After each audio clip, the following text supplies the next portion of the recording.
मुंबईतल्या पावसाच्या पार्श्वभूमीवर आपत्कालीन कक्षातून मदत आणि पुनर्वसन मंत्री अनिल पाटील यांच्याकडून आढावा, तर परिस्थिती नियंत्रणात असल्याची पालिका आयुक्तांची माहिती।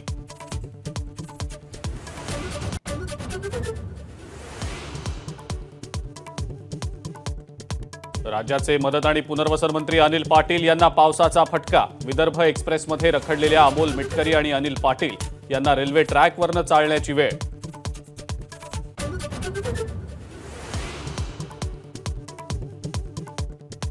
मुसळधार पावसाचा अधिवेशनालाही फटका। आमदार न पोहोचल्यामुळे दोन्ही सभागृहांचं कामकाज 1 वाजेपर्यंत तहकूब।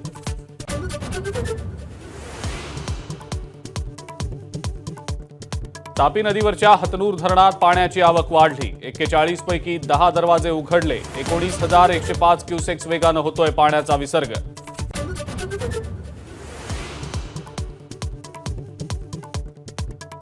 मुंबईमध्ये 3ही मार्गांवरील लोकल 20 ते 25 मिनिटं उशिरानं, तर वाशी ते सीएसएमटी वाहतूक पूर्णपणे बंद।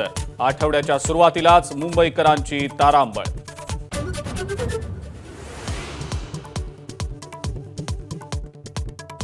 वेस्टर्न एक्सप्रेस हायवेवर वाहतूक कोंडी। वाहनांच्या लांबच लांब रांगा, तर पूर्व द्रुतगती महामार्गावर ठिकठिकाणी पाणी साचल्यानं वाहतूक कोंडी।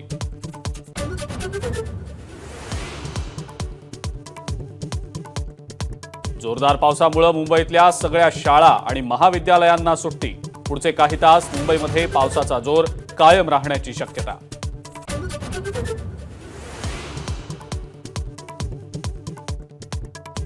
मुंबई विद्यापीठाच्या आयडॉलकडनं घेतल्या जाणाऱ्या परीक्षा लांबणीवर। आज होणारी परीक्षा 13 जुलैला होणार।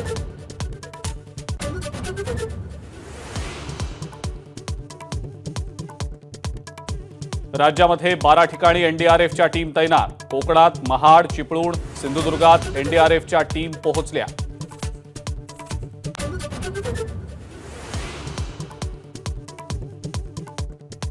कोकणामध्ये मुसळधार पाऊस। रत्नागिरी आणि सिंधुदुर्गातल्या नद्या इशारा पातळीवर।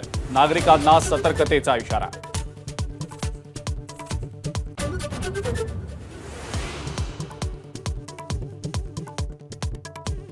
पुण्यामध्ये पुन्हा एकदा हिट अँड रन प्रकरण।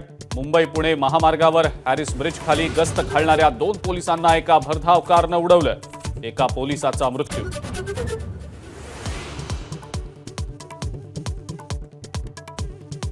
आणि संत ज्ञानेश्वर माऊली आणि संत तुकाराम महाराजांची पालखी पंढरीच्या दिशेनं मार्गस्थ।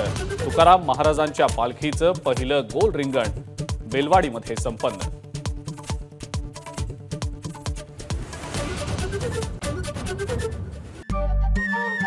नमस्कार। मनसुद्धा तुझं ही एबीपी माझावरची वेगळीच मालिका खूप गाजली। हिचा दुसरा सीझन केव्हा येणार अशी अनेकदा विचारणाही झाली, पण आता प्रतीक्षा संपली। लवकरच येतोय सीझन 2।